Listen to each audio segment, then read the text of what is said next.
Just how untouchable is a Democrat from Bridgeport when it comes to juggling corruption charges in a political career? Well, if memory serves, we have a few past examples to lean on. Even those who served prison sentences escaped unscathed in their political careers.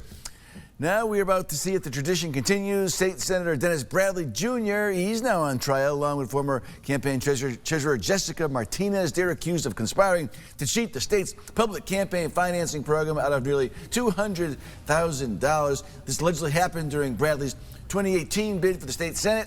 And while all of this trial goes on, hey, business as usual for Bradley, who continues to plug along with the re-election campaign. In 2020, Bradley was re-elected with nearly 84% of the vote in his district. Guys, not to be flip about this, but does trial even matter at this point? It should matter. It should matter. Huh? I mean, you know, I grew up next to Bridgeport, Connecticut my whole life. It's a city with great people and great potential. And yet there are so many people who've engaged in political corruption in that city.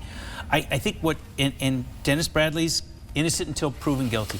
But what really upsets me the most, Joe, is his arrogance. How can you be going through this trial and actually give the time to represent your constituents? And fundraise.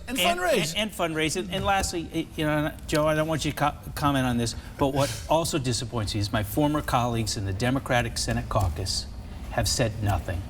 They've said nothing. If it were Republican, they would have called on the Republican to resign, and their silence is just sad.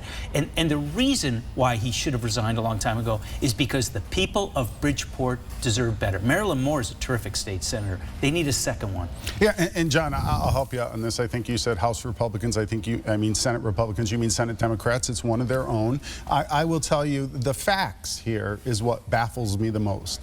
We've all participated, you and I at least, in the campaign finance. If you're honest, you're doing it the right way, you're going to be totally fine. If you make a mistake, it's correctable.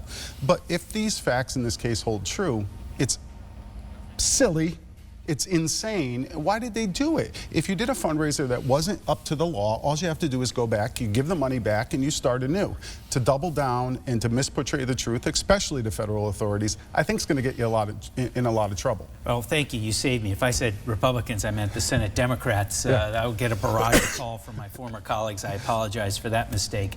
But you're right. It's just shocking how little. I mean, Ernie Newton, who I served with, I think it was about $500. It's just so sad to see this, and it seems to happen so much in Bridgeport, and the people in Bridgeport are so good, and they don't deserve it. Maybe they just think it's like no big deal. And so that's why they're fighting it in court.